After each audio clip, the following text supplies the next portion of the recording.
Assalamualaikum warahmatullahi wabarakatuh. Bagaimana kabarnya hari ini anak-anak kelas 5? Semoga kalian sehat selalu dan tetap semangat dalam belajar daring ya. Oke, anak-anak kelas 5, hari ini kita akan membahas materi bab 2 ya, di mata pelajaran TIK. Nah, di bab 2 itu ada judul atau membahas materi tentang menggunakan rumus statistika dan fungsi logika. Jadi di dalam Microsoft Excel itu anak-anak bisa menggunakan rumus statistika untuk mempermudah melakukan perhitungan ya. Jadi Pak Wildan hari ini akan menjelaskan beberapa rumus dan fungsi logika. Nah, yang pertama adalah rumus statistika. Nah, ini dan fungsi logika ada sekitar 6. Ada banyak sebenarnya. Ya, Pak Wildan di sini membahas 6 sesuai di buku anak-anak.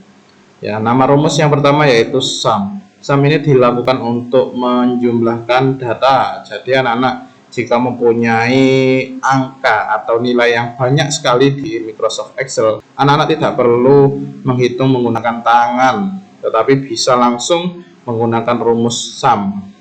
Nah, secara otomatis nanti akan langsung terhitung semuanya. Kemudian yang kedua rumus max. Max ini digunakan untuk mencari nilai tertinggi dari suatu data. Jadi anak-anak jika memiliki data yang banyak berupa angka, anak-anak bisa mencari nilai tertingginya menggunakan rumus max.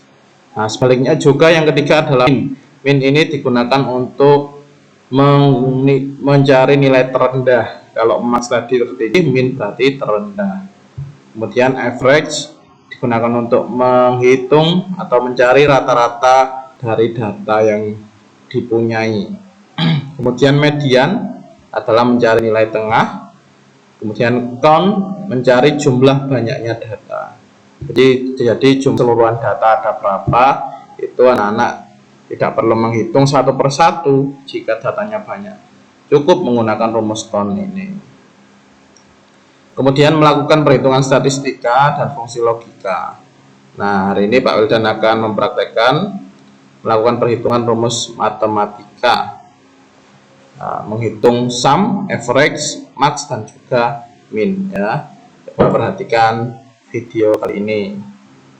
Nah, pertama-tama anak-anak harus membuka Microsoft Excel terlebih dahulu tentunya. Nah, di sini Pak Wildan mempunyai data nilai Andi ya. Nilai Andi ini ada ulangan harian 1, 2, dan 3. Nah, Pak Wildan ingin yang pertama menjumlahkan. Nah, tadi masih ingat ya, menjumlahkan itu menggunakan rumus sum, benar sekali. Pertama-tama anak-anak mengetik sama dengan dulu, kemudian tulis sum, buka kurung, kemudian anak-anak klik nilai ulangan yang ke-1. Nah, kemudian kalau sudah, silakan diberi titik koma, kemudian ditambahkan lagi nilai ulangan 2, diberi titik koma lagi, kemudian nilai ulangan 3, kemudian tutup kurung. Yang terakhir adalah klik enter. Nah, secara otomatis nilai atau jumlah dari ketiga nilai ini akan muncul di sini ya. Nah, kemudian yang bawah ini anak-anak tidak perlu menggunakan rumus lagi ya. Cukup ditarik garis paling pojok bawah di sini dari nilai yang pertama, ditarik garis ke bawah seperti ini. Terus, secara otomatis jumlah dari keseluruhan nilai matematika, bahasa Indonesia, PKN, IPA ini akan terjumlah di sini. Nah, kemudian yang kedua tadi apa, anak-anak? Nah, mencari nilai rata-rata ya. Jadi nilai rata-rata dari keseluruhan ini bisa dicari juga. Caranya seperti apa?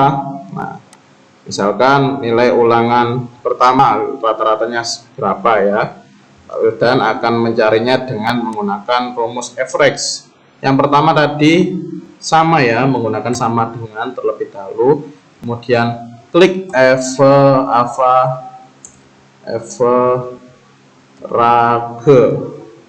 kemudian buka kurung, klik nilai pertama, beri titik koma, klik nilai bahasa Indonesia, beri titik koma, klik nilai PKN, beri titik koma, klik nilai IPA, titik koma, klik nilai IPS ulangan 1, titik koma, klik nilai TIK ulangan 2, titik koma, kemudian tutup kurung yang terakhir. Nah, selanjutnya klik enter. Nah, ini adalah rata-rata nilai dari ulangan yang ada di sini. Nilainya 68,5, berarti jika dibulatkan adalah 69. Nah, ini untuk mencari yang ketiga ini anak-anak tinggal tarik garis seperti ini. Secara otomatis akan keluar nilai rata-ratanya ya. Oke, selanjutnya adalah nilai tertinggi atau nilai maksimal dari keseluruhan ulangan 1, ulangan 2 dan 3. Yang pertama Pak Wildan akan mencari nilai tertinggi nilai ulangan 1 ya. Caranya tadi masih ingat ya, menggunakan rumus max. Ya, benar sekali. Kemudian sama, buka kurung, diklik nilai ulangan harian matematika yang pertama, titik koma, kemudian nilai ulangan harian 1 bahasa Indonesia, titik koma, kemudian nilai ulangan harian 1 PKN, titik koma, nilai ulangan harian 1 IPA, kemudian titik koma, selanjutnya ulangan harian 1 IPS, titik koma, kemudian yang terakhir adalah ulangan harian 1 TIK. Selanjutnya buka kurung, di enter. Nah, secara otomatis nilai tertinggi dari keseluruhan ini adalah 90. Nah, kemudian yang lainnya tinggal ditarik garis seperti ini. Nah, langsung keluar dari nilai tertinggi ulangan harian 2, ulangan harian 3, dan juga ulangan harian 1.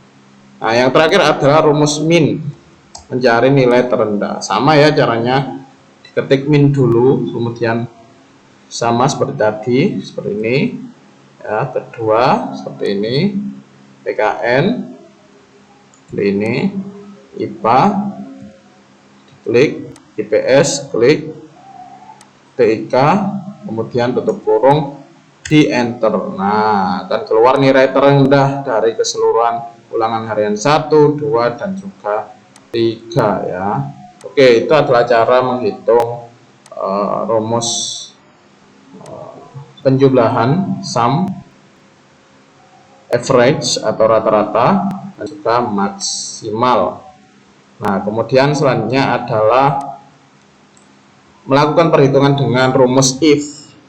Pada umumnya fungsi logika digunakan untuk memerlukan suatu pernyataan logika. Agar dapat menggunakan pernyataan logika ini diperlukan salah satu operator relasi atau operator pembanding. Nah, operator relasi atau pembandingnya ada banyak macamnya. Ada sama dengan, ada lebih dari, lebih besar, lebih kecil dari atau sama dengan, lebih besar dari atau sama dengan, ada tidak sama dengan, ada and atau dan, or atau, not atau logika tidak. Jadi ini adalah rumus jika ingin menggunakan if. Fungsi logika if adalah fungsi untuk mengambil keputusan berdasarkan alternatif yang ada. Pada umumnya penulisan fungsi logika if mempunyai bentuk berikut. Nah, ini adalah rumusnya.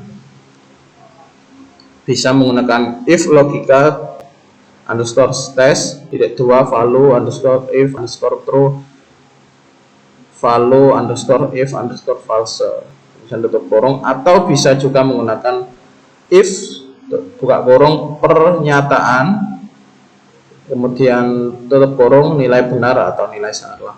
Jadi ini adalah untuk mengambil keputusan jika misalkan Pak Wildan mempunyai nilai yang kurang dari 90 itu tidak lulus. Nah, di sini tinggal ditulis tidak lulus ya. Di sebagian ini tulis tidak lulus. Itu adalah cara menggunakan rumus if. Kawan-kawan kita praktekkan ini ya. Dan anak-anak boleh mempraktekannya di rumah jika mempunyai laptop atau komputer.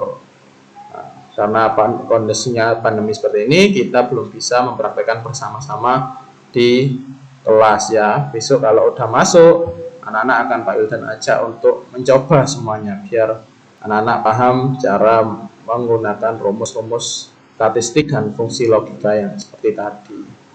Nah, untuk hari ini tugasnya anak-anak ya, jangan lupa dibuka bukunya, mengerjakan latihan soal halaman 42 Romawi 2. Ya, cukup dikerjakan Romawi 2 saja ya, dikumpulkan di wali kelasnya masing-masing. Oke, untuk hari ini terima kasih dari Pak Wildan. Jangan lupa tetap semangat belajar meskipun kondisinya pandemi seperti ini. Jaga kesehatan, jangan bermalas-malasan, dan juga tentu anak-anak harus rajin olahraga agar imun tubuh anak-anak tetap kuat.